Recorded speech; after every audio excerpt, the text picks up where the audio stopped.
ವೀಕ್ಷಕರೇ, ದೆಹಲಿಯಲ್ಲಿರೋ ಈ ಮನೆಯ 3ನೇ ಫ್ಲೋರ್ನಲ್ಲಿ ನಡೆದಿರೋ ಘಟನೆ ಜನಸಾಮಾನ್ಯರಿಂದ ಊಹಿಸಲು ಕೂಡ ಸಾಧ್ಯವಿಲ್ಲ.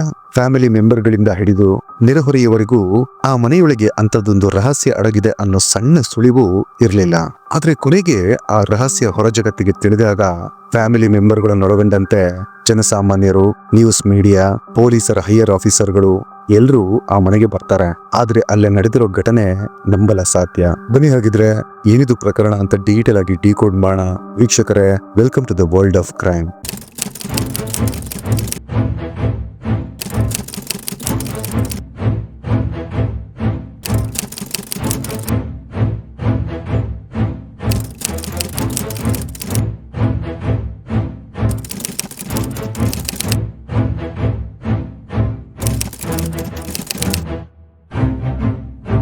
ಈ ಕತೆ ಶುರುವಾಗೋದು ದೆಹಲಿಯ ಉತ್ತಮ್ ನಗರ್ ಏರಿಯಾದಿಂದ.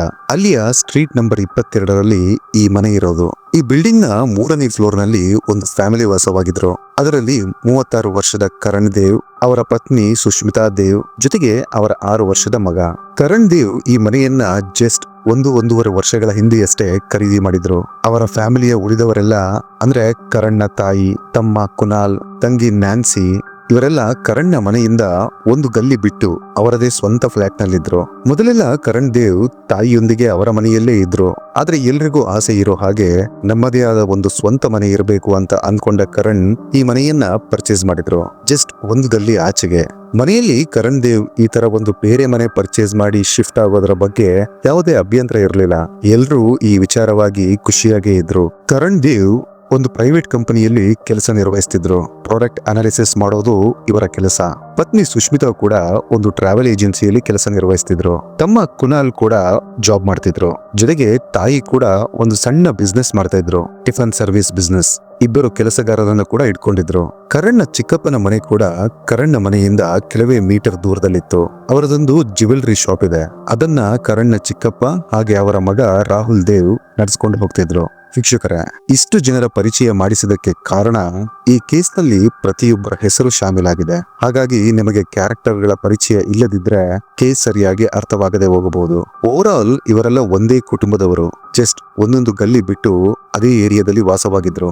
ಈ ಕೇಸ್ ನ ಕಂಪ್ಲೀಟ್ ಆಗಿ ಅರ್ಥ ಮಾಡ್ಕೊಳ್ಳೋಕೆ ಇನ್ನೂ ಸ್ವಲ್ಪ ಬ್ಯಾಕ್ ಗ್ರೌಂಡ್ ತಿಳ್ಕೊಳ್ಳೋದು ಅವಶ್ಯಕ. ಈ ಕರಣ್ ದೇವ್ ಮೊದಲಿಗೆ ನೈಟ್ ಡ್ಯೂಟಿ ಮಾಡ್ತಾ ಇದ್ರು. ಸಂಜೆ 5 ಗಂಟೆಗೆ ಹೋದ್ರೆ ಬೆಳಿಗ್ಗೆ 4:30ಕ್ಕೆ ವಾಪಸ್ ಆಗ್ತಿದ್ರು.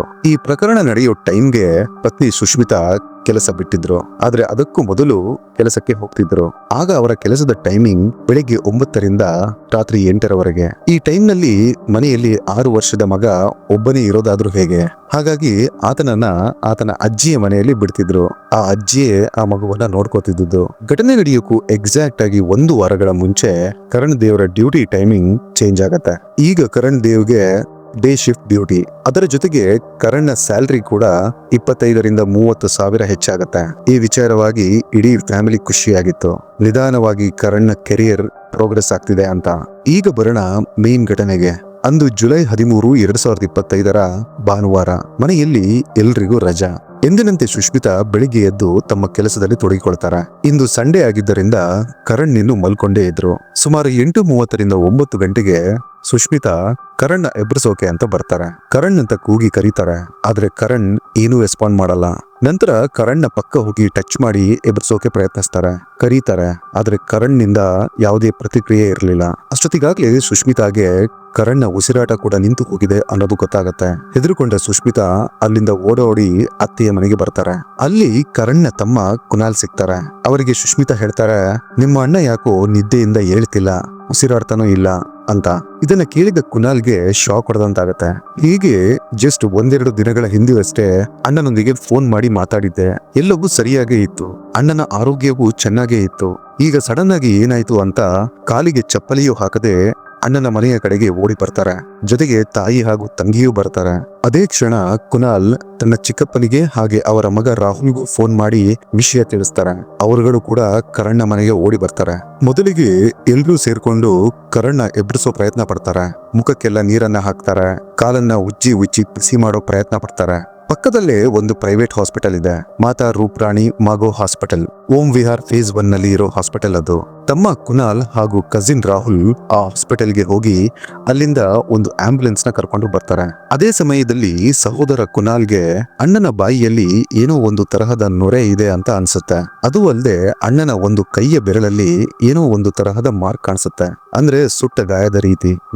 ಈಗ ಎಲ್ರು ಕರಣ್ ನ ಕರ್ಕೊಂಡು ಹಾಸ್ಪಿಟಲ್ಗೆ ಬರ್ತಾರೆ. ಅಲ್ಲಿ ಡಾಕ್ಟರ್ಗಳು ಚೆಕ್ ಮಾಡಿ ಕರಣ್ ಬದುಕಿಲ್ಲ, ನೀವು ಆತನನ್ನ ಕರ್ಕೊಂಡು ಬರೋಕೆ ಲೇಟ್ ಮಾಡಿದ್ರಿ ಅಂತಾರೆ. ಇದನ್ನೆಲ್ಲ ಕೇಳಿ ಫ್ಯಾಮಿಲಿ ಮೆಂಬರ್ಗಳಿಗೆ ದುಃಖದ ಸುನಾಮಿಯೇ ಬಂದು ಪಡೆದಂತಾಗಿತ್ತು.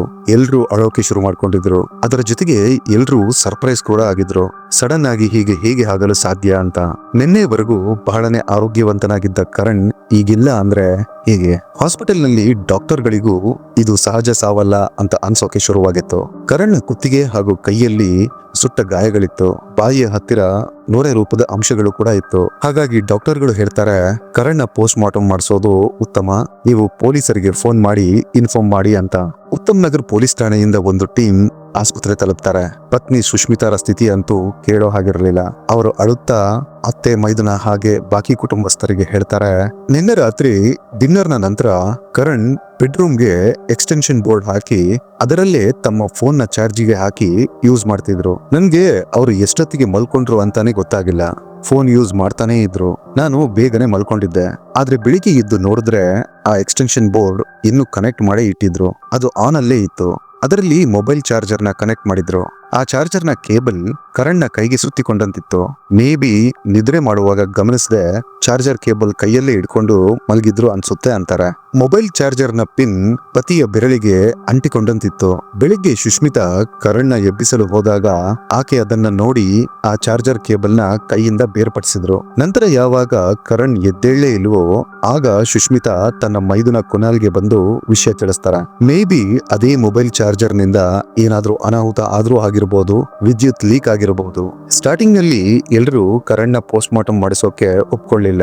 ಏನಾಗ್ಬೇಕು ಅಂತ ಇತ್ತು ಅದು ಆಗಿ ಹೋಗಿದೆ, ನಮಗೆ ಪೋಸ್ಟ್ ಮಾರ್ಟಮ್ ಮಾಡಿಸುವ ಅವಶ್ಯಕತೆ ಇಲ್ಲ ಅಂತ ಹೇಳ್ತಾರೆ. ಆದ್ರೆ ಪೊಲೀಸರಿಗೆ ಇದು ಅನ್ಯಾಚುರಲ್ ಸಾವು ಅಂತ ಅನ್ಸುತ್ತೆ. ಅದಕ್ಕಾಗಿ ಪೊಲೀಸರು ಪೋಸ್ಟ್ ಮಾರ್ಟಮ್ ಮಾಡಿಸಲು ಒತ್ತಾಯ ಮಾಡ್ತಾರೆ. ಬಂದಿದ್ದಂತಹ ಕುಟುಂಬಸ್ಥರು ಹಾಗೆ ನೆಂಟರಿಷ್ಟರಲ್ಲಿ ಕೆಲವರು ಒಪ್ಕೊಂಡ್ರೆ ಇನ್ನು ಕೆಲವರು ಒಪ್ಕೊಳ್ಳೋದಿಲ್ಲ. ಕರಣ್ ಸಹೋದರ ಕುನಾಲ್ಗೆ ಪೋಸ್ಟ್ ಮಾರ್ಟಮ್ ಮಾಡಿಸೋದು ಸರಿ ಅಂತ ಅನ್ಸುತ್ತೆ. ನಂತರ ಆಸ್ಪತ್ರೆಯ ಡಾಕ್ಟರ್ಗಳು ಕೂಡ ಫ್ಯಾಮಿಲಿ ಮೆಂಬರ್ಗಳಿಗೆ ಅರ್ಥ ಮಾಡಿಸೋ ಪ್ರಯತ್ನ ಪಡ್ತಾರೆ. ಕೇವಲ 36 ವರ್ಷದ ಕರಣ್ಗೆ ಯಾವುದೇ ಕಾಯಿಲೆ ಕೂಡ ಇರಲಿಲ್ಲ. ಹಾಗಿದ್ದು ಹೀಗೆ ಆಗಲು ಹೇಗೆ ಸಾಧ್ಯ? ಮೈಯಲ್ಲಿ ಸುಟ್ಟ ಗಾಯಗಳಿವೆ. ಹಾಗಾಗಿ ಸಾವಿಗೆ ಕಾರಣ ಗೊತ್ತಾಗ್ಲೇಬೇಕು ಅಂತಾರೆ ಡಾಕ್ಟರ್ಗಳು. ಅಂದು ಭಾನುವಾರದ ದಿನ ಆಗಿದ್ದರಿಂದ ಪೋಸ್ಟ್ ಮಾರ್ಟಮ್ ನಡೀಲಿಲ್ಲ. ಯಾಕೆಂದ್ರೆ ವರ್ಕರ್ಸ್ ಗಳೆಲ್ಲ ರಜೆಯಲ್ಲಿದ್ರು. ಹಾಗಾಗಿ ಮರುದಿನ ಮಾಡಲು ನಿರ್ಧರಿಸ್ತಾರೆ. ಇದಾದ ನಂತರ ಆಸ್ಪತ್ರೆಯಲ್ಲಿ ನೆರೆದಿದ್ದ ಕುಟುಂಬಸ್ಥರೆಲ್ಲ ಮನೆಗೆ ವಾಪಸ್ ಬರ್ತಾರೆ. ಎಲ್ಲಿಯವರೆಗೆ ಮೆಡಿಕಲ್ ರಿಪೋರ್ಟ್ ಪೊಲೀಸರ ಕೈಗೆ ಸಿಗೋದಿಲ್ವೋ ಅಲ್ಲಿವರೆಗೆ ಪೊಲೀಸರು ಕೂಡ ಏನೂ ಮಾಡೋ ಹಾಗಿರಲಿಲ್ಲ. ಮನೆಯಲ್ಲಿ ಎಲ್ಲರೂ ಬಹಳನೇ ದುಃಖದಲ್ಲಿದ್ರು. ಸುಷ್ಮಿತಾ 6 ವರ್ಷದ ಮಗುವನ್ನ ಹಿಡ್ಕೊಂಡು ಮುಂದೆ ಜೀವನನಾದ್ರೂ ಹೇಗೆ ಸಾಗಿಸ್ತಾಳೆ ಅನ್ನೋ ಚಿಂತೆ ಎಲ್ರಿಗೂ ಕಾಡ್ತಿತ್ತು. ಆಕ್ಚುಲಿ ಇದೊಂದು ಹ್ಯಾಪಿ ಫ್ಯಾಮಿಲಿ. ಪತಿ ಪತ್ನಿಯ ಸಂಬಂಧ ಕೂಡ ಬಹಳನೇ ಚೆನ್ನಾಗಿತ್ತು. ಅವರ ನಡುವೆ ಯಾವತ್ತೂ ಜಗಳ ಕೂಡ ಆಗಿದ್ದನ್ನ ಯಾರು ಕೇಳಿರಲಿಲ್ಲ.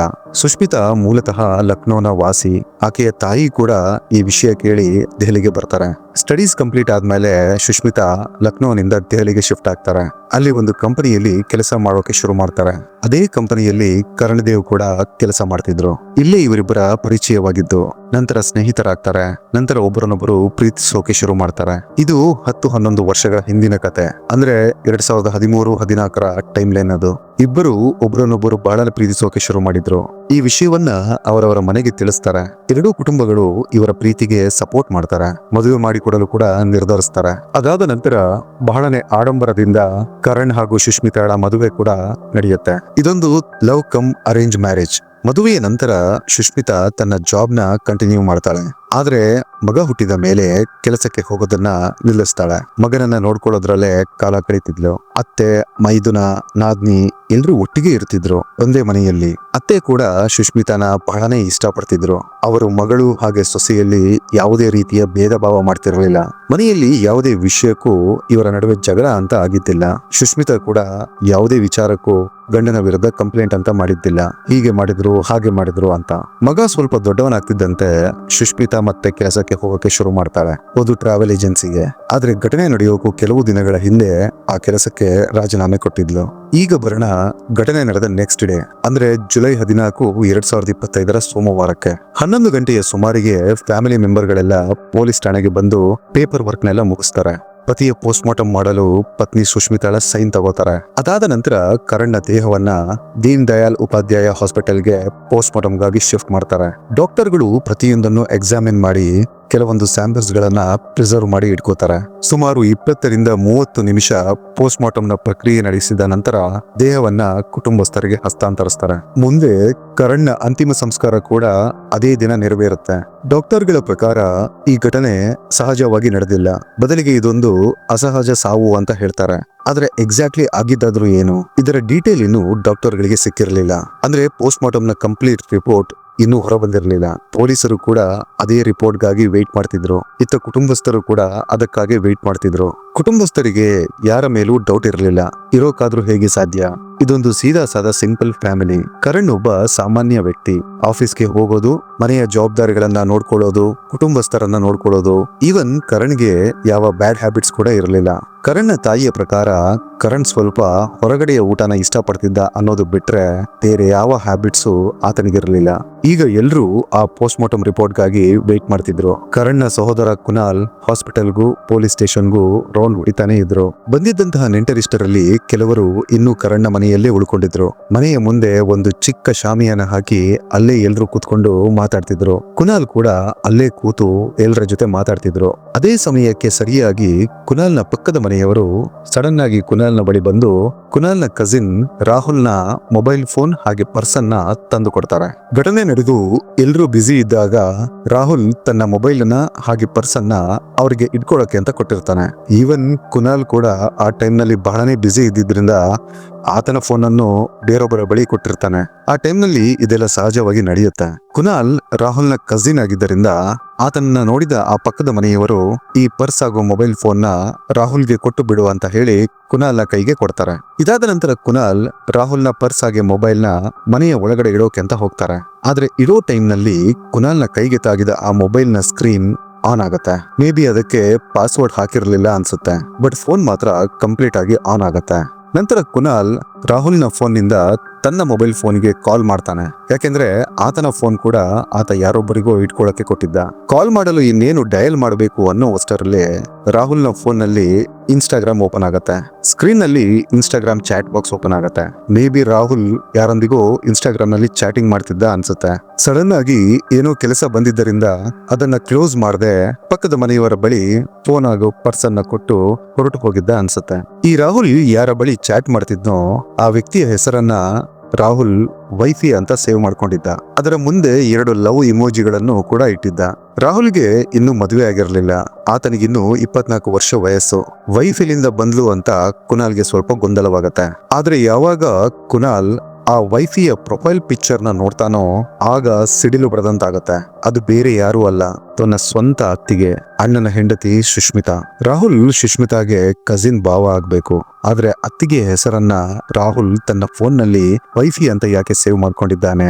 ಇದಾದ ನಂತರ ಕುನಾಲ್ ಕಂಪ್ಲೀಟ್ ಚಾಟ್ ನ ಓದ್ತಾನೆ. ಜಸ್ಟ್ 3-4 ಸೆಕೆಂಡ್ಸ್ ಆ ಚಾಟ್ಸ್ ನ ನೋಡ್ತಿದ್ದಂತೆ ಕುನಾಲ್ಗೆ ಎಲ್ಲವೂ ಅರ್ಥವಾಗಿ ಬಿಡುತ್ತೆ.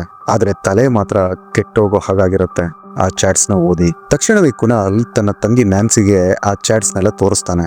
ಅಮ್ಮನಿಗೂ ಎಲ್ಲವನ್ನು ಓದಿ ಹೇಳ್ತಾನೆ. ಅದರಲ್ಲಿ ಅತ್ತಿಗೆ ಹಾಗೆ ರಾಹುಲ್ ನಡುವೆ ನಿದ್ರೆ ಮಾತ್ರೆ ಹಾಗೆ ಕರಣ್ ಶಾಕ್ಗೆ ಸಂಬಂಧಪಟ್ಟಂತಹ ಮಾತುಕತೆ ನಡೆದಿತ್ತು. ಟೈಮ್ ವೇಸ್ಟ್ ಮಾಡದೆ ಕುನಾಲ್ ಹಾಗೂ ನ್ಯಾನ್ಸಿ ಆ ಕಂಪ್ಲೀಟ್ ಚಾಟ್ಸ್ ನ ತಮ್ಮ ಫೋನ್ ನಲ್ಲಿ ವಿಡಿಯೋ ರೆಕಾರ್ಡಿಂಗ್ ಮಾಡ್ಕೋತಾರೆ. ತಾಯಿ ಮಕ್ಕಳಿಂದ ಇದನ್ನ ನಂಬಲಾಗ್ತಿರ್ಲಿಲ್ಲ.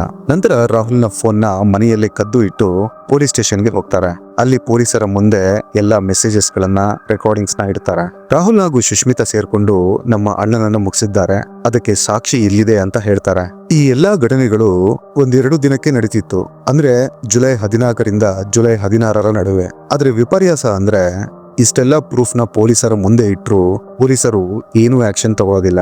ಇಷ್ಟು ಪ್ರೂಫ್ ಸಾಕಾಗೋದಿಲ್ಲ ಅಂತ ಹೇಳಿ ಅವರನ್ನ ವಾಪಸ್ ಕಳಿಸ್ತಾರೆ. ಇದಾದ ನಂತರ ಪೊಲೀಸರನ್ನ ನಂಬಿದ್ರೆ ಏನೂ ಆಗೋದಿಲ್ಲ ಅಂತ ಅನ್ಕೊಂಡ ಅಮ್ಮ, ಕುನಾಲ್ ಹಾಗೂ ನ್ಯಾನ್ಸಿ ಜೊತೆಗೆ ಕೆಲವು ನೆಂಟರಿಷ್ಟರೆಲ್ಲ ಸೇರಿ ಸುಷ್ಮಿತಾಳನ್ನ ಒಂದು ರೂಮ್ ನಲ್ಲಿ ಆರಾಮಾಗಿ ಕೂರಿಸಿ ಮಾತನಾಡಿಸೋ ಪ್ರಯತ್ನ ಪಡ್ತಾರೆ. ಕುನಾಲ್ಗೆ ನೀವಿಬ್ರು ಸೇರ್ಕೊಂಡು ಏನ್ ಮಾಡಿದ್ರಿ, ನಮಗೆ ನಿಮ್ಮಿಬ್ಬರ ಕಂಪ್ಲೀಟ್ ಚಾಟ್ ಹಿಸ್ಟ್ರಿ ಸಿಕ್ಕಿದೆ ಅಂತ ಕೇಳ್ತಾರೆ. ಈ ಎಲ್ಲಾ ಕನ್ವರ್ಸೇಷನ್ ನ ಕುನಾಲ್ ವಿಡಿಯೋ ರೆಕಾರ್ಡಿಂಗ್ ಮಾಡ್ಕೋತಾನೆ. ನೀವು ನೋಡ್ತಿರೋ ವಿಡಿಯೋ ಅದೇ ಕುನಾಲ್ ಮಾಡಿರೋ ವಿಡಿಯೋ. ಮೊದಲಿಗೆ ಸುಷ್ಮಿತಾ ಎಲ್ಲವನ್ನೂ ಅಲ್ಲಗಿಳಿತಾಳೆ. ಆದ್ರೆ ಚಾಟ್ಸ್ ಎಲ್ಲ ತೋರಿಸಿದ ಮೇಲೆ ನಮಗೆ ಆಲ್ಮೋಸ್ಟ್ 70% ವಿಷಯ ಗೊತ್ತಾಗಿದೆ, ಇನ್ನು ಉಳಿದಿದ್ದನ್ನ ನಿನ್ನ ಬಾಯಿಯಿಂದ ಕೇಳಬೇಕು ಅಷ್ಟೇ ಅಂತಾರೆ.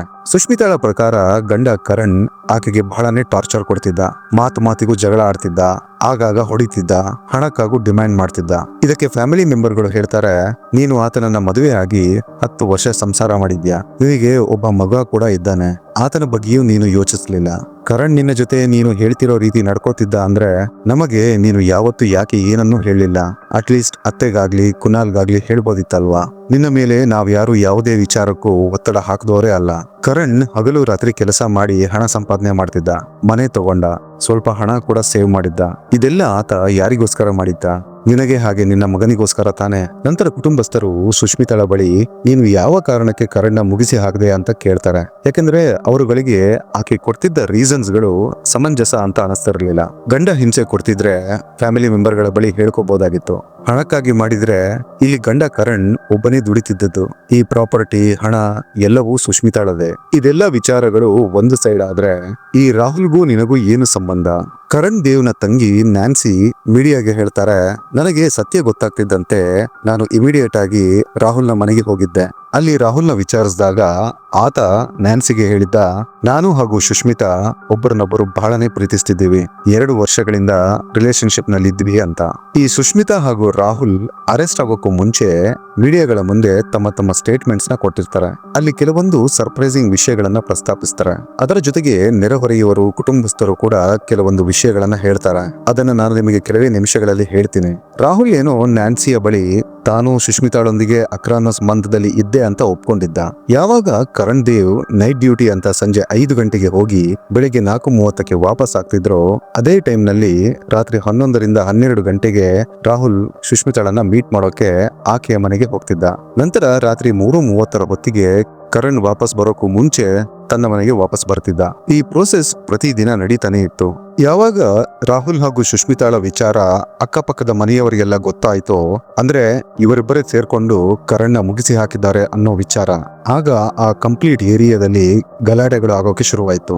ಈ ರಾಹುಲ್ನ ತಂದೆ ಹರೀಶ್ ಆ ಏರಿಯಾದಲ್ಲಿ ಗೂಂಡಾ ರೀತಿಯ ವ್ಯಕ್ತಿ. ಅವರು ಕರಣ್ನ ಫ್ಯಾಮಿಲಿಗೆ ಓಪನ್ ಆಗಿ ರೋಡ್ ನಲ್ಲಿ ನಿಂತ್ಕೊಂಡು ನಿಮ್ಮ ಇಡೀ ಫ್ಯಾಮಿಲಿನ ಉಳಿಸೋದಿಲ್ಲ, ಒಬ್ಬೊಬ್ಬರನ್ನು ನೋಡ್ಕೋತೀನಿ ಅಂತ ಆವಾಸ್ ಕೂಡ ಹಾಕಿದ್ರು. ನನ್ನ ಮಗ ರಾಹುಲ್ಗೇನಾದ್ರೂ ಆದ್ರೆ ನಿಮಗೆ ಉಳಿದಿರೋ ಇನ್ನೊಬ್ಬ ಮಗನನ್ನು ನಾನು ಜೀವಂತವಾಗಿ ಉಳಿಸೋದಿಲ್ಲ ಅಂತಾರೆ. ಕರಣ್ನ ಫ್ಯಾಮಿಲಿ ತಮ್ಮನ್ನ ತಾವು ರಕ್ಷಿಸಿಕೊಳ್ಳಲು ಪೊಲೀಸರ ಬಳಿ ಹೋಗ್ತಾರೆ.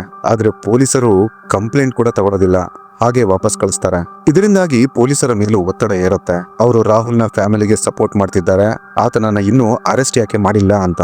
ಜುಲೈ 16ಕ್ಕೆ ಪೊಲೀಸರು ವಿಡಿಯೋ ಎವಿಡೆನ್ಸ್ ನ ಕುನಾಲ್ನ ಕೈಯಿಂದ ತಗೋತಾರೆ. ಅಂಕಲ್ ಹರೀಶ್ ನ ಬೆದರಿಕೆ ಇದ್ರೂ ಪೊಲೀಸರು ಕಂಪ್ಲೇಂಟ್ ನ ತಗೊಳ್ಳದೇ ಇದ್ದಿದ್ರಿಂದ ಇಡೀ ಫ್ಯಾಮಿಲಿ ರೋಡ್ಗೆ ಇಳಿತಾರೆ. ನ್ಯೂಸ್ ಮೀಡಿಯಾಗಳನ್ನ ಕರೆಸಿ ಮಾತಾಡಿಸ್ತಾರೆ. ಜುಲೈ 18ಕ್ಕೆ 2 ಮೀಡಿಯಾ ಚಾನೆಲ್ಗಳು ಕುನಾಲ್ನ ಮನೆಗೆ ಬರ್ತಾರೆ ರಿಪೋರ್ಟಿಂಗ್ ಆಗಿ. ಆಗ ಸುಷ್ಮಿತಾ ಸೇರಿ ಮನೆಯವರೆಲ್ಲ ಮನೆಯ ಒಂದು ಕೋಣೆಯಲ್ಲಿ ಕೂತ್ಕೋತಾರೆ. ಆಗ ಸುಷ್ಮಿತಾ ಮೀಡಿಯಾದವರ ಬಳಿ ಹೇಳ್ತಾಳೆ, 1 ತಿಂಗಳ ಹಿಂದೆ ನನ್ನ ಅತ್ತೆ ಹಾಗೂ ಅಂಕಲ್ ಹರೀಶ್ರ ನಡುವೆ ಜಗಳವಾಗಿತ್ತು. ಅಂಕಲ್ ಹರೀಶ್ ನನ್ನ ಅತ್ತೆಗೆ ಬಹಳನೇ ಕೆಟ್ಟದಾಗಿ ಬೈದಿದ್ರು. ಫ್ಯಾಮಿಲಿಯ ಒಳಗಡೆ ಆಲ್ರೆಡಿ ಪ್ರಾಪರ್ಟಿಗಾಗಿ ಜಗಳ ನಡೀತಾನೆ ಇತ್ತು. ಯಾಕೆಂದ್ರೆ ಪ್ರಸ್ತುತ ನಮ್ಮ ಅತ್ತೆಯವರು ಇರೋ ಮನೆ ಅಂಕಲ್ ಹರೀಶ್ರ ಹೆಸರಲ್ಲಿದೆ. ಅವರು ಅದನ್ನ ಇನ್ನು ನಮ್ಮ ಅತ್ತೆಯ ಹೆಸರಲ್ಲಿ ಮಾಡಿಲ್ಲ. ಯಾವಾಗ ಈ ವಿಚಾರ ಅಂದ್ರೆ ಅತ್ತೆಗೆ ಬೈದಿದ್ದಾರೆ ಅನ್ನೋ ವಿಚಾರ ನನ್ನ ಗಂಡ ಕರಣ್ ದೇವ್ಗೆ ಗೊತ್ತಾಯ್ತು, ಆಗ ಅವರು ಹೋಗಿ ಅಂಕಲ್ನ ಬಳಿ ಜಗಳವಾಡಿದ್ರು. ಆ ಜಗಳ ಬಹಳನೇ ವಿಪರೀತವಾಗಿತ್ತು. ಅಲ್ಲಿಂದ ಒಂದು ತರಹದ ಶತ್ರುತ್ವವೇ ಇಬ್ಬರ ನಡುವೆ ಬೆಳೆದು ಹೋಯಿತು. ಇಲ್ಲಿಂದ ಮುಂದೆ ಅಂಕಲ್ನ ಮಗ ರಾಹುಲ್ ಸುಷ್ಮಿತಾಳ ಬಳಿ ಹೇಳ್ತಾನೆ, ನಿನ್ನ ಗಂಡನನ್ನ ಬಿಡೋದಿಲ್ಲ ಅಂತ, ಜೊತೆಗೆ ನಿನ್ನ ಮಗನನ್ನೂ ಇಲ್ಲದಂತಾಗಿಸ್ತೀನಿ ಅಂತಿದ್ದ. ರಾಹುಲ್ನ ಬಳಿ ಇದ್ದ ಕೆಲವು ಸುಷ್ಮಿತಾಳ ಫೋಟೋಗಳನ್ನ AI ಮೂಲಕ ಅಶ್ಲೀಲಗೊಳಿಸಿ ಗಂಡ ಕರಣ್ ದೇವ್ಗೆ ತೋರ್ಸೋದಾಗಿ ಬೆದರಿಕೆ ಕೂಡ ಹಾಕಿದ್ದ. ಇದನ್ನೆಲ್ಲ ಕೇಳಿದ ಪತ್ರಕರ್ತರು ಹೇಳ್ತಾರೆ, ನೀನು ಯಾಕೆ ಇದನ್ನೆಲ್ಲ ನಿನ್ನ ಗಂಡನಿಗೆ, ಕುಟುಂಬಸ್ಥರಿಗೆ ಹೇಳಿಲ್ಲ ಅಂತ. ಅದಕ್ಕೆ ಸುಷ್ಮಿತಾ ಹೇಳ್ತಾಳೆ, ನಾನು ತುಂಬಾ ಹೆದರ್ಕೊಂಡಿದ್ದೆ, ಏನ್ ಮಾಡೋದು ಅಂತ ಗೊತ್ತಾಗ್ಲಿಲ್ಲ, ನಾನು ಜಸ್ಟ್ ರಾಹುಲ್ ಹೇಳಿದ ಹಾಗೆ ಮಾಡಿದೆ ಅಷ್ಟೇ ಅಂತ ಹೇಳ್ತಾಳೆ. ಸುಷ್ಮಿತಾ ಕೆಲಸಕ್ಕೆ ಹೋಗ್ತಿದ್ದಾಗ ಈ ರಾಹುಲ್ ದಿನಾಲು ಆಕೆನ ಮೆಟ್ರೋ ಸ್ಟೇಷನ್ ವರೆಗೂ ಡ್ರಾಪ್ ಮಾಡಲು ಹೋಗ್ತಿದ್ದ. ಜೊತೆಗೆ ರಾತ್ರಿ ಪಿಕ್ ಮಾಡೋಕ್ಕೂ ಹೋಗ್ತಿದ್ದ. ಈ ಸುಷ್ಮಿತಾಳ ತಾಯಿ ಕೂಡ ಅದೇ ರೂಮ್ ನಲ್ಲಿ ಕೂತ್ಕೊಂಡಿದ್ರು. ಆಕೆ ತನ್ನ ಮಗಳನ್ನ ಡಿಫೆಂಡ್ ಮಾಡ್ಕೊಂಡು ಹೇಳ್ತಾರೆ, ಸುಷ್ಮಿತಾ ಒಬ್ಬ ತಾಯಿ, ಮೇ ಬಿ ಆ ಮಗುವನ್ನ ಉಳಿಸ್ಕೊಳ್ಳೋದಿಕ್ಕೆ ಗಂಡನನ್ನ ಕೊಲೆ ಮಾಡಿರ್ಬೋದು ಅಂತ. ನನ್ನ ಮಗಳು ಸುಷ್ಮಿತಾ ಜಸ್ಟ್ ಕರಣ್ಗೆ ನಿದ್ರೆ ಮಾತ್ರೆ ಕೊಟ್ಟಿದ್ಲು, ಉಳಿದಿದ್ದನ್ನೆಲ್ಲ ರಾಹುಲೇ ಮಾಡಿರೋದು ಅಂತಾರೆ. ಇದಕ್ಕೆ ರಿಪೋರ್ಟರ್ ಕೇಳ್ತಾರೆ, ನಿದ್ರೆ ಮಾತ್ರೆ ಕೊಡೋ ಉದ್ದೇಶನಾದ್ರೂ ಏನಾಗಿತ್ತು? ಜೊತೆಗೆ ರಾಹುಲ್ ಏನಾದ್ರೂ ನಿನ್ನ ತಾಯಿಗೂ ನಿದ್ರೆ ಮಾತ್ರೆ ಹಾಕು ಅಂತ ಸುಷ್ಮಿತಾಗೆ ಹೇಳಿದ್ರೆ ಅದು ಸರಿನಾ ತಪ್ಪಾ? ಈ ಪ್ರಶ್ನೆಗೆ ಸುಷ್ಮಿತಾಳ ತಾಯಿಯ ಬಳಿಯೂ ಯಾವುದೇ ಉತ್ತರವಿರಲಿಲ್ಲ. ಅದೇ ಕೋಣೆಯಲ್ಲಿ ಸುಷ್ಮಿತಾಳ ಅತ್ತೆ ನಾದ್ನಿ ಕೂಡ ಕುತ್ಕೊಂಡಿದ್ರು. ಅವರು ಹೇಳ್ತಾರೆ, ಸುಷ್ಮಿತಾಗೆ ಪಿಕ್ ಮಾಡಲು ಡ್ರಾಪ್ ಮಾಡಲು ಯಾರದಾದ್ರೂ ಹೆಲ್ಪ್ ಬೇಕಾಗಿದ್ರೆ ನಮ್ಮ ಮನೆಯಲ್ಲಿ 2 ಎಂಪ್ಲಾಯಿಗಳಿದ್ದಾರೆ, ಅವರನ್ನ ಕಳಿಸ್ತಿದ್ದೆ.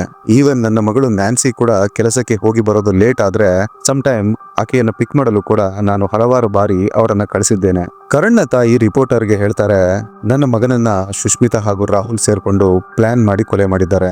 ಎಲ್ಲಿಯವರೆಗೆ ಕರಣ್ಗೆ ನೈಟ್ ಶಿಫ್ಟ್ ಇತ್ತೋ ಅಲ್ಲಿಯವರೆಗೆ ಆತ ಸೇಫ್ ಆಗಿದ್ದ. ಯಾಕೆಂದ್ರೆ ಇವರ ಚಕ್ಕಂದವೆಲ್ಲ ಆತ ಇಲ್ಲದ ರಾತ್ರಿ ವೇಳೆಯೇ ನಡೀತಿತ್ತು. ಆದ್ರೆ ಯಾವಾಗ ಕರಣ್ನ ಡ್ಯೂಟಿ ಡೇ ಶಿಫ್ಟ್ ಗೆ ಬದಲಾಯಿತೋ ಆಗ ಇವರಿಗೆ ಮೀಟ್ ಮಾಡೋಕೆ ಆಗ್ತಿರ್ಲಿಲ್ಲ. ಕುನಾಲ್ ಕೂಡ ಸುಷ್ಮಿತಾಳ ಮುಂದೆಯೇ ಕೂತ್ಕೊಂಡು ಹೇಳ್ತಾನೆ, ನನಗೆ ಇನ್ಸ್ಟಾಗ್ರಾಮ್ ಚಾಟ್ ಸಿಕ್ಕಿದೆ, ಅದರಲ್ಲಿ ಕ್ಲಿಯರ್ ಆಗಿ ಇಬ್ಬರ ನಡುವೆ ಮಾತುಕತೆ ನಡೆದಿದೆ, ನಿದ್ರೆ ಮಾತ್ರೆ ಕೊಟ್ಟಾಗಿದೆ, ಇನ್ನು ಮುಂದೆ ಏನ್ ಮಾಡ್ಬೇಕು ಅಂತ. ಇವರಿಬ್ಬರು ಹಲವಾರು ಗಂಟೆ ವೆಯ್ಟ್ ಮಾಡಿದ್ದಾರೆ. 2:25ಕ್ಕೆ ವಿಡಿಯೋ ಕಾಲ್ ಕೂಡ ಮಾಡಿ ಮಾತಾಡಿದ್ದಾರೆ. ಅದು ಅಲ್ಲದೆ 3 ಜನ ಕರಣ್ನ ಪೋಸ್ಟ್ ಮಾರ್ಟಮ್ ಮಾಡಿಸಲು ಒಪ್ಪಲೇ ಇಲ್ಲ. ಸುಷ್ಮಿತಾ, ರಾಹುಲ್ ಹಾಗೂ ರಾಹುಲ್ನ ತಂದೆ ಹರೀಶ್ ಅಂತೂ ಪೊಲೀಸರ ಸೀನಿಯರ್ ಆಫೀಸರ್ಗಳ ಬಳಿಯೂ ಮಾತಾಡಿ ಪೋಸ್ಟ್ ಮಾರ್ಟಮ್ ಮಾಡಿಸದಂತೆ ಒತ್ತಡ ಹಾಕಿದ್ರು. ರಾಹುಲ್ ಕೂಡ ಬಾರಿ ಕುನಾಲ್ಗೆ ಫೋನ್ ಮಾಡಿ ಪೋಸ್ಟ್ ಮಾರ್ಟಮ್ ಮಾಡಿಸದಂತೆ ಕೇಳ್ಕೊತಿದ್ದ. ಸುಷ್ಮಿತಾ ಕೂಡ ನನ್ನ ಗಂಡನ ಕೊನೆಯ ಆಸೆ ಪೋಸ್ಟ್ ಮಾರ್ಟಮ್ ಮಾಡಿಸಬಾರ್ದು ಅನ್ನೋದಾಗಿತ್ತು ಅಂತ ಹೇಳಿದ್ಲು. ವೀಕ್ಷಕರೇ, ಯಾವ ಸಾಯೋ ವ್ಯಕ್ತಿ ಈ ತರ ಕೊನೆಯ ಆಸೆ ಹೇಳ್ತಾನೋ ಗೊತ್ತಿಲ್ಲ. ಮೊಬೈಲ್ ಚಾರ್ಜರ್ ನಿಂದ ಕರೆಂಟ್ ಹೊಡೆದು ಕರಣ್ ಸತ್ತೋದ ಅನ್ನೋದು ನಂಬಲು ಅಸಾಧ್ಯವಾದ ವಿಷಯ. ಕರಣ್ನ ಕುಟುಂಬಸ್ಥರೊಂದಿಗೆ ಮಾತನಾಡಿದ ನಂತರ ಮೀಡಿಯಾದವರೆಲ್ಲ ರಾಹುಲ್ನ ಮನೆಗೆ ಹೋಗ್ತಾರೆ. ಅಲ್ಲಿ ರಾಹುಲ್ ಹೇಳ್ತಾನೆ, ಕೆಲವು ದಿನಗಳ ಹಿಂದೆ ನಾನು ಸುಷ್ಮಿತಾಳ ತವರು ಮನೆಗೆ ಹೋಗಿದ್ದೆ, ಲಕ್ನೋಗೆ. ಅಲ್ಲಿ ನಾನು 1 ದಿನ ಉಳ್ಕೊಂಡಿದ್ದೆ. ಆ ದಿನ ಊಟದಲ್ಲಿ ಸುಷ್ಮಿತಾ ಹಾಗೂ ಆಕೆಯ ತಾಯಿ ನನಗೆ ಊಟದಲ್ಲಿ ಏನನ್ನೋ ಮಿಕ್ಸ್ ಮಾಡಿ ಕೊಟ್ಟಿದ್ರು. ಅದಾದ ನಂತರ ಹಲವಾರು ರೀತಿಯ ವಿಡಿಯೋಸ್ ಗಳನ್ನ, ಫೋಟೋಸ್ ಗಳನ್ನ ತಗೊಂಡ್ರು. ನಾನು ನೆಕ್ಸ್ಟ್ ಡೇ ವಾಪಸ್ ಬಂದ ಮೇಲೆ ಆ ಫೋಟೋಸ್ ಹಾಗೂ ವಿಡಿಯೋಸ್ ಗಳನ್ನ ನನಗೆ ಕಳುಹಿಸಿ ಬ್ಲಾಕ್ ಮೇಲ್ ಮಾಡೋಕೆ ಸ್ಟಾರ್ಟ್ ಮಾಡಿದ್ರು. ಅದನ್ನ ಇಟ್ಕೊಂಡೆ ದಿನಾಲು ನನ್ನನ್ನ ಪಿಕ್ ಅಂಡ್ ಡ್ರಾಪ್ ಮಾಡಲು ಹೇಳ್ತಿದ್ಲು. ಇನ್ನು ಆಕೆಯ ಹಲವಾರು ಕೆಲಸಗಳನ್ನ ಮಾಡಿಸ್ಕೋತಿದ್ಲು, ಜೊತೆಗೆ ಹಣ ಕೂಡ ವಸೂಲಿ ಮಾಡ್ತಿದ್ಲು ಅಂತಾನೆ. ಅದಕ್ಕೆ ರಿಪೋರ್ಟರ್ ಕೇಳ್ತಾರೆ, ನೀನಾದ್ರೂ ಇದರ ಬಗ್ಗೆ ನಿನ್ನ ತಂದೆ ತಾಯಿಯ ಬಳಿ ಅಥವಾ ಪೊಲೀಸರ ಬಳಿ ಹೇಳಿದ್ಯಾ ಅಂತ. ಅದಕ್ಕೆ ರಾಹುಲ್ನ ತಂದೆ ಹರೀಶ್, ಇಲ್ಲ, ನಮಗೆ ಏನನ್ನು ಹೇಳಿಲ್ಲ ಅಂತಾರೆ. ಹರೀಶ್ ಹೇಳ್ತಾರೆ, ಕರಣ್ನ ಫ್ಯಾಮಿಲಿ ಆ ಪ್ರಾಪರ್ಟಿನ ನಮ್ಮ ಹೆಸರಿಗೆ ಮಾಡಿಸಿ ಕೊಟ್ರೆ ಈ ಕೇಸ್ನ ವಾಪಸ್ ತಗೋತೀವಿ ಅಂತ ಬೆದರಿಕೆ ಹಾಕ್ತಿದ್ದಾರೆ ಅಂತ. ಈ ರಾಹುಲ್ ಪ್ರತಿದಿನ ರಾತ್ರಿ ಸುಷ್ಮಿತಾಳ ಮನೆಗೆ ಬಂದು ಹೋಗೋದನ್ನ ಕರಣ್ನ ಅಕ್ಕಪಕ್ಕದ ಮನೆಯವರು ಗಮನಿಸಿದ್ರು. ಈವನ್ ಘಟನೆ ನಡೆದ ದಿನ ಕೂಡ, ಅಂದ್ರೆ ಜುಲೈ 13ರಂದು ಕೂಡ ರಾಹುಲ್ ಸುಷ್ಮಿತಾಳ ಮನೆಗೆ ಹೋಗ್ತಿದ್ದನ್ನ ಜನ ನೋಡಿದ್ರು. ಆದ್ರೆ ಯಾರು ಪ್ರಶ್ನೆ ಮಾಡಿರ್ಲಿಲ್ಲ. ರಾತ್ರಿ ಟೈಮ್ ಒಬ್ಬಳೆ ಮನೆಯಲ್ಲಿರ್ತಾಳೆ, ಹಾಗಾಗಿ ತಮ್ಮನ ರೀತಿ ರಾಹುಲ್ ಬಂದು ಹೋಗ್ತಿದ್ದಾನೆ ಅಂತಾನೆ ಎಲ್ಲರೂ ಅಂದ್ಕೊಂಡಿದ್ರು. ರಾಹುಲ್ ಒಬ್ಬ ಅಂಡರ್ ಗ್ರಾಜುಯೇಟ್. ಆತನ ತಂದೆಯ ಅಂಗಡಿಯಲ್ಲೇ ಕೂರ್ತಿದ್ದ. ಮೀಡಿಯಾಗಳಲ್ಲಿ ಸುದ್ದಿ ಆಗ್ತಿದ್ದಂತೆ ಜುಲೈ 18ಕ್ಕೆ ಪೊಲೀಸರು ಬಂದು ರಾಹುಲ್ ಹಾಗೂ ಸುಷ್ಮಿತಾಳನ್ನ ಸ್ಟೇಷನ್ಗೆ ಕರ್ಕೊಂಡು ಹೋಗ್ತಾರೆ. ಆಲ್ರೆಡಿ ರಾಹುಲ್ ಹಾಗೂ ಸುಷ್ಮಿತಾ ಅವ್ರ ಫ್ಯಾಮಿಲಿ ಮೆಂಬರ್ಗಳ ಮುಂದೆ ವಿಡಿಯೋ ರೆಕಾರ್ಡಿಂಗ್ ನ ಮೂಲಕವೇ ಎಲ್ಲಾ ತಪ್ಪನ್ನು ಒಪ್ಕೊಂಡಿದ್ರು. ಈಗ ಪೊಲೀಸರ ಮುಂದೆನೂ ತಪ್ಪುಕೋತಾರೆ. ರಾಹುಲ್ ಹಾಗೂ ಸುಷ್ಮಿತಾ ಒಂದೇ ಫ್ಯಾಮಿಲಿಯ ರಿಲೇಟಿವ್ಗಳು, ಹಾಗಾಗಿ ಮೀಟ್ ಮಾಡೋದು ಕಾಮನ್. ನಿಧಾನವಾಗಿ ಇಬ್ಬರ ನಡುವೆ ಅಟ್ರಾಕ್ಷನ್ ಹುಟ್ಟುತ್ತೆ. ನಂತರ ಇಬ್ರು ಒಂದು ಕೆಟ್ಟ ಸಂಬಂಧಕ್ಕೆ ಬೀಳ್ತಾರೆ. ಅಕ್ಟೋಬರ್ 2024ರಲ್ಲಿ ಕರಣ್ ದೇವ್ ಸುಷ್ಮಿತಾಗೆ ಒಂದು ಹೊಡೆತ ಹೊಡಿತಾರೆ. ಇಬ್ಬರ ನಡುವೆ ಬಹಳನೇ ಜಗಳವಾಗಿತ್ತು ಆ ದಿನ. ಇದರ ಬಗ್ಗೆ ಸುಷ್ಮಿತಾ ರಾಹುಲ್ಗೆ ಹೇಳ್ತಾಳೆ. ಆತ ಅವಳಿಗೆ ಸಮಾಧಾನ ಮಾಡ್ತಾನೆ. ಆಗ ಸುಷ್ಮಿತಾ ಅನ್ಕೋತಾಳೆ, ನನಗೆ ನನ್ನ ಗಂಡ ಬೇಡ, ರಾಹುಲ್ನೊಂದಿಗೆ ನನ್ನ ಮುಂದಿನ ಜೀವನ ಕಟ್ಕೋಬೇಕು ಅಂತ. ಆದ್ರೆ ಅದು ಅಷ್ಟು ಸುಲಭವಲ್ಲ. ಘಟನೆ ನಡೆಯೋಕೆ 6 ತಿಂಗಳ ಹಿಂದೆ ಈ ಆಲೋಚನೆ ಮೊದಲ ಬಾರಿ ಬಂದಿದ್ದು. ಘಟನೆ ನಡೆಯೋಕೆ 3 ತಿಂಗಳ ಹಿಂದೆ ಸುಷ್ಮಿತಾ ರಾಹುಲ್ಗೆ ಹೇಳ್ತಾಳೆ, ಕರಣ್ನ ಮುಗಿಸ್ಲೇಬೇಕು, ಇಲ್ಲ ಅಂದ್ರೆ ನಾವಿಬ್ರು ಸೇರೋಕ್ಕಾಗಲ್ಲ ಅಂತ. ಅದಕ್ಕೆ ರಾಹುಲ್ ಕೂಡ ಒಪ್ಕೋತಾನೆ. ಸುಷ್ಮಿತಾ ಬೇಕಿದ್ರೆ ಡೈವರ್ಸ್ ಕೊಡ್ಬೋದಾಗಿತ್ತು, ಆದ್ರೆ ಹಾಗೆ ಮಾಡಿದ್ರೆ ಆಕೆಗೆ ಏನೂ ಸಿಗೋದಿಲ್ಲ. ಪ್ರಾಪರ್ಟಿ ಕರಣ್ನ ಹೆಸರಲ್ಲೇ ಇತ್ತು, ಆತನ ಸೇವಿಂಗ್ಸ್ ಕೂಡ ಸಿಗೋದಿಲ್ಲ. ಸುಷ್ಮಿತಾ ಮೊದಲಿಗೆ ತನ್ನ ಕೆಲಸಕ್ಕೆ ರಾಜೀನಾಮೆ ಕೊಡ್ತಾಳೆ. ಮಗುವನ್ನ ಅಜ್ಜಿಯ ಮನೆಯಲ್ಲಿ ಬಿಡ್ತಾಳೆ, ಅಂದ್ರೆ ಕರಣ್ ದೇವನ ತಾಯಿಯ ಬಳಿ. ಜುಲೈ 13ರ ಸಂಜೆ ಕರಣ್ ಕೆಲಸದಿಂದ ಮನೆಗೆ ಬರ್ತಾರೆ. ನಂತರ ಮನೆಗೆ ಕೆಲವೊಂದು ಐಟಮ್ ನ ತರಲು ಅಂಗಡಿಗೆ ಹೋಗ್ತಾರೆ. ಅದೇ ಟೈಮ್ಗೆ ಕರೆಕ್ಟ್ ಆಗಿ ರಾಹುಲ್ ಮನೆಗೆ ಬಂದು ನಿದ್ರೆ ಮಾತ್ರೆಗಳನ್ನ ಸುಷ್ಮಿತಾಗೆ ಕೊಡ್ತಾನೆ. 15 ಮಾತ್ರೆಗಳಿರೋ ಒಂದು ಸ್ಟ್ರಿಪ್ ಅದು. ಇದಾದ ನಂತರ ರಾತ್ರಿ ಊಟಕ್ಕೆ ದಾಲ್ ರೋಟಿ ಮಾಡ್ತಾಳೆ. ಅದರಲ್ಲಿ 12 ಮಾತ್ರೆಗಳನ್ನ ಮಿಕ್ಸ್ ಮಾಡ್ತಾಳೆ. ಊಟದ ನಂತರ ಕರಣ್ ತನ್ನ ರೂಮ್ಗೆ ಹೋಗಿ ಮಲ್ಕೊಳ್ತಾರೆ. 11 ಗಂಟೆಯ ನಂತರ ರಾಹುಲ್ ಹಾಗೂ ಸುಷ್ಮಿತಾಳ ನಡುವೆ ಇನ್ಸ್ಟಾಗ್ರಾಮ್ ನಲ್ಲಿ ಚಾಟಿಂಗ್ ಶುರುವಾಗುತ್ತೆ. ಮಾತ್ರೆ ಎಷ್ಟು ಹೊತ್ತಾದ ನಂತರ ರಿಸಲ್ಟ್ ಕೊಡುತ್ತೆ ಅಂತೆಲ್ಲ. ರಾಹುಲ್ ಕೇಳ್ತಾನೆ ಇನ್ನು ಎಷ್ಟು ಮಾತ್ರೆಗಳು ಉಳಿದಿದೆ ಅಂತ. ಅದಕ್ಕೆ ಸುಷ್ಮಿತಾ ಹೇಳ್ತಾಳೆ ಇನ್ನೂ 3 ಮಾತ್ರೆಗಳು ಉಳಿದಿದೆ ಅಂತ. ಅದಕ್ಕೆ ರಾಹುಲ್ ಹೇಳ್ತಾನೆ ಅದನ್ನು ತಿನ್ನಿಸಿ ಬಿಡು ಅಂತ. ಆದ್ರೆ ಹೇಗೆ ತಿನ್ಸೋದು? ಆಕೆ 5-6 ಬಾರಿ ಮಾತ್ರೆಗಳನ್ನ ಬಾಯಿಗೆ ಹಾಕಿ ನೀರು ಒಯ್ದು ನೋಡ್ತಾಳೆ. ಆದ್ರೆ ಮಾತ್ರೆ ಕರಣ್ ನುಂಗ್ತಿರ್ಲಿಲ್ಲ. ಆತ ಗಾಢ ನಿದ್ದೆಯಲ್ಲಿದ್ದ. ಅದಾದ ನಂತರ ಸುಷ್ಮಿತಾ ರಾಹುಲ್ಗೆ ವಿಡಿಯೋ ಕಾಲ್ ಮಾಡ್ತಾಳೆ. ಆಗ ಟೈಮ್ 2:25 ಆಗಿತ್ತು. ಆದ್ರೆ ಕರಣ್ ಇನ್ನೂ ಉಸಿರಾಡ್ತಾನೆ ಇದ್ದ. ಸುಷ್ಮಿತಾಗೆ ಈ ಎಲ್ಲಾ ಕೆಲಸಗಳು ಮಾತ್ರೆಯಿಂದಲೇ ಆಗ್ಬೇಕಾಗಿತ್ತು. ಬೇರೆ ಏನು ಮಾಡೋ ಪ್ರಮೇಯನೇ ಬರಬಾರ್ದು ಅಂತ ಅನ್ಕೊಂಡಿತ್ತು. ಆದ್ರೆ ಕರಣ್ ಇನ್ನೂ ಉಸಿರಾಡ್ತಾನೆ ಇದ್ದ. ಈಗ ಏನ್ ಮಾಡೋದು ಅಂತ ಗೊತ್ತಾಗದೆ ರಾಹುಲ್ನ ಕೇಳ್ತಾಳೆ. ಆಗ ರಾಹುಲ್ ಕರಣ್ ಶಾಕ್ ಹೊಡ್ಸು ಅಂತಾನೆ. ಆದ್ರೆ ಸುಷ್ಮಿತಾ ಹೇಳ್ತಾಳೆ ಇದು ನನ್ನೊಬ್ಬಳಿಂದ ಸಾಧ್ಯವಾಗಲ್ಲ, ನೀನು ಬಾ, ಇಬ್ರು ಸೇರಿ ಮಾಡೋಣ ಅಂತ. ಈ ಇಬ್ಬರ ನಡುವೆ ಆಲ್ಮೋಸ್ಟ್ 90 ಮೆಸೇಜ್ಗಳು ಬಂದು ಹೋಗಾಗಿತ್ತು. ಬೆಳಿಗ್ಗೆ 5ರಿಂದ 6 ಗಂಟೆಯ ಸಮಯಕ್ಕೆ ರಾಹುಲ್ ಮನೆಗೆ ಬರ್ತಾನೆ. ಮನೆಯ ಮೇನ್ ಡೋರ್ ಓಪನ್ ಆಗಿ ಇಟ್ಟಿರುವಂದಿರ್ತಾನೆ. ಇದರ ವಾಯ್ಸ್ ಕಾಲ್ ಕೂಡ ಹೋಗಿತ್ತು. ಸುಷ್ಮಿತಾ ಆ ಎಕ್ಸ್ಟೆನ್ಷನ್ ಬೋರ್ಡ್ ನ ಕರಣ್ ಮಲಗಿರೋ ಜಾಗಕ್ಕೆ ತರ್ತಾಳೆ. ವೈರ್ ಇನ್ಸುಲೇಟೆಡ್ ಮಾಡದೇ ಇರೋ ಜಾಗನ ಕರಣ್ ಕೈಗೆ ಇಟ್ಟು ಟೇಪ್ ಹಾಕಿ ಅಂಟಿಸ್ತಾರೆ. ಈ ರೀತಿ ಮಾಡಿ ಇಬ್ರು ಕರಣ್ ದೇವ್ನ ಕತೆ ಮುಗಿಸ್ತಾರೆ. ಡಾಕ್ಟರ್ಗಳಿಗೆ ಪೋಸ್ಟ್ ಮಾರ್ಟಮ್ ರಿಪೋರ್ಟ್ ನಲ್ಲಿ ಮಾತ್ರೆಯ ಅಂಶಗಳು ಸಿಕ್ಕಿದೆ. ಫಾರೆನ್ಸಿಕ್ ಟೀಮ್ಗೆ ಮನೆಯಲ್ಲಿ ಉಳಿದಿದ್ದಂತಹ ಮಾತ್ರೆಗಳು ಕೂಡ ಸಿಕ್ಕಿದೆ. ಇದೊಂದು ತರಹದ ವಿಚಿತ್ರ ಕೇಸ್. ಸುಷ್ಮಿತಾಗೆ ಏನ್ ತಲೆಯಲ್ಲಿತ್ತು ಅಂತ ಗೊತ್ತಿಲ್ಲ. 6 ವರ್ಷದ ಮಗು ಕೂಡ ಇತ್ತು. ಇಂದು ಅದು ಅನಾಥವಾಗಿ ಹೋಯ್ತು. ಅಪ್ಪನನ್ನ ಪರಲೋಕಕ್ಕೆ ಕಳುಹಿಸಿ ಆಕೆ ಜೈಲ್ಗೆ ಹೋಗಿದ್ದಾಳೆ. ಈ ಕೇಸ್ನಲ್ಲಿ 2 ಮೀಡಿಯಾ ಚಾನೆಲ್ಗಳನ್ನ ಬಹಳನೇ ಪ್ರಶಂಸಿಸಲಾಗಿದೆ. ವೀಕ್ಷಕರೇ, ಇದಾಗಿತ್ತು ಇವತ್ತಿನ ಕೇಸ್. ಈ ಕೇಸ್ನ ಬಗ್ಗೆ ನಿಮ್ಮ ಅಭಿಪ್ರಾಯಗಳನ್ನ ಕಾಮೆಂಟ್ ಸೆಕ್ಷನ್ ಅಲ್ಲಿ ಹಂಚಿಕೊಳ್ಳಿ ಅಂತ ರಿಕ್ವೆಸ್ಟ್ ಮಾಡ್ತಾ ಸಿಗ್ತೀನಿ ಮುಂದಿನ ಎಪಿಸೋಡ್ ನಲ್ಲಿ. Till then take care.